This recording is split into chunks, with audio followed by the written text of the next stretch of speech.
Iwan Fals yang memiliki nama asli Virgiawan Listanto, lahir di Jakarta pada 3 September 1961. Sejak kecil bakat musiknya sudah terlihat, meski ia tumbuh di keluarga yang hidupnya berpindah-pindah, mengikuti ayahnya yang bekerja sebagai tentara.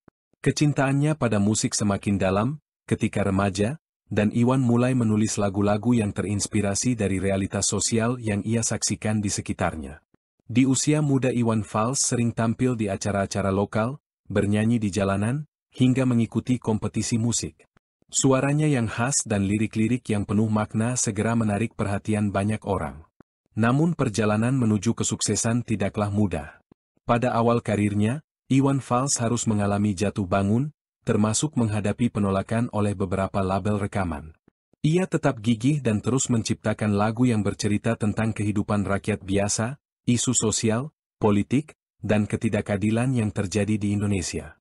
Karir Iwan Fals mulai meroket ketika ia merilis album Sarjana Muda pada tahun 1981.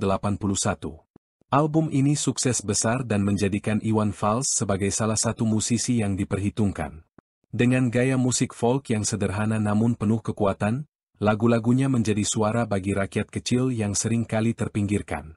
Awal 1980-an adalah masa awal Iwan Fals menjejakkan kakinya di dunia musik. Tahun 1981 ia merilis album Sarjana Muda, yang langsung menarik perhatian publik. Dalam album ini, lagu Guru Umar Bakri menjadi sangat populer. Lagu tersebut menyuarakan ironi tentang nasib seorang guru yang berjasa mendidik anak bangsa, namun tetap hidup dalam kesederhanaan dan keterbatasan. Suara khas Iwan Fals yang berat dan penuh emosi berhasil memukau pendengar, membuatnya mulai dikenal di industri musik Indonesia. Kesuksesan itu disusul dengan album Opini pada tahun 1982. Album ini mempertegas posisinya sebagai penyanyi yang tidak segan-segan berbicara lantang tentang ketidakadilan. Lagu-lagu seperti Ambulan Zigzag menjadi bentuk protes terhadap sistem yang tidak berpihak pada rakyat kecil. Sejak saat itu, Iwan Fals menjadi ikon suara rakyat yang menyuarakan isi hati mereka yang sering kali terpinggirkan. Tahun-tahun berikutnya, Iwan Fals semakin produktif.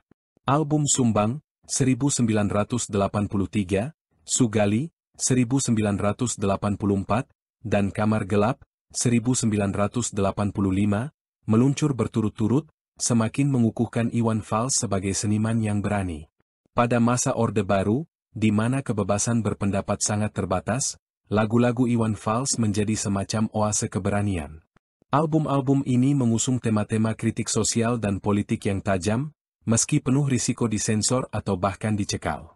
Memasuki akhir 1980-an, tepatnya pada tahun 1988, Iwan Fals merilis album 1910 yang berisi lagu-lagu ikonik.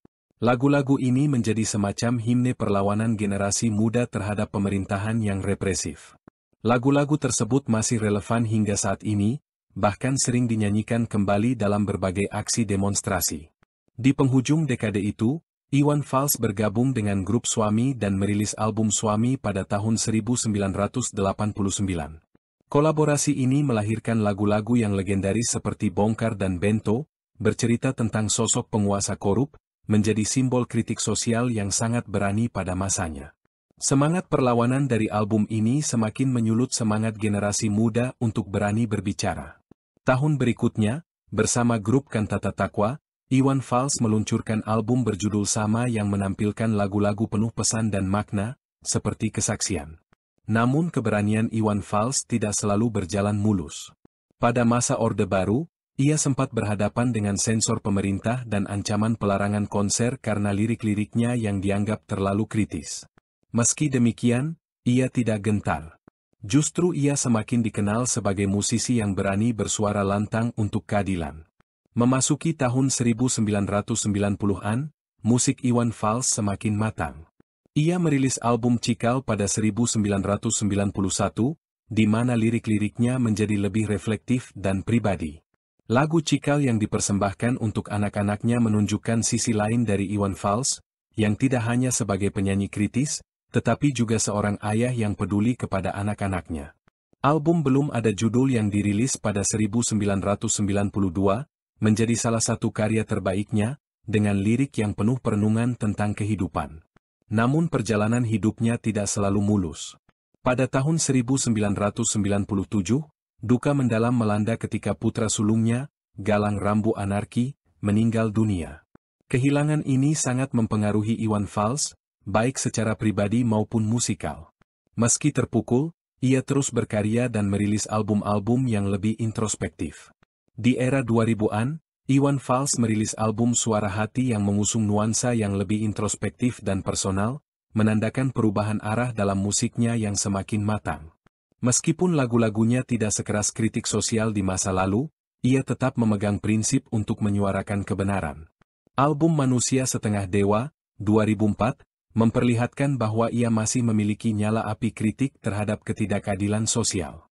Lagu Manusia Setengah Dewa menjadi cermin dari rasa frustrasinya terhadap situasi politik di Indonesia. Pada tahun 2007, Iwan Fals merilis album 50 yang menggali tema pilihan hidup dan dilema manusia. Kemudian, album Keseimbangan, 2010, mengajak para pendengar untuk menemukan harmoni dalam kehidupan yang semakin kompleks. Dalam album Raya, 2013, Iwan Fals menyampaikan pesan-pesan kebersamaan dan harapan. Tidak hanya berhenti di situ, Iwan Fals terus bereksperimen dengan berkolaborasi bersama musisi lain. Album 1, 2015, yang melibatkan grup-grup seperti Noah, Nidji, Geisha, dan Demasif, menunjukkan betapa fleksibelnya Iwan Fals dalam mengikuti perkembangan musik tanpa kehilangan identitasnya. Seiring berjalannya waktu, Iwan Fals tidak hanya dikenal sebagai musisi, tetapi juga sebagai sosok panutan dalam gerakan sosial. Konser-konsernya sering menjadi ajang solidaritas bagi berbagai isu sosial, seperti lingkungan, hak-hak buruh, dan kebebasan berpendapat. Pada tahun 2002, ia bahkan mendirikan Yayasan Orang Indonesia, YOI, yang bergerak di bidang sosial dan pendidikan. Kini, Iwan Fals tetap aktif berkarya di usia yang tidak lagi muda. Musiknya telah menjadi warisan bagi beberapa generasi dan terus didengarkan oleh anak-anak muda Indonesia yang haus akan suara keadilan dan kebenaran. Di usianya yang lebih dari 6 dekade, Iwan Fals tetap rendah hati, hidup sederhana, dan setia pada prinsip-prinsip yang ia pegang teguh sejak muda, bahwa berbicara jujur melalui musiknya. Iwan Fals bukan hanya seorang musisi, tapi simbol perjuangan bagi banyak orang di Indonesia. Ia mengajarkan bahwa musik bukan sekedar hiburan, tetapi juga medium untuk menyuarakan hati nurani. Di tengah perubahan zaman, lagu-lagu Iwan Fals tetap relevan, menjadi pengingat bahwa suara rakyat adalah suara yang tak pernah boleh dibungkam.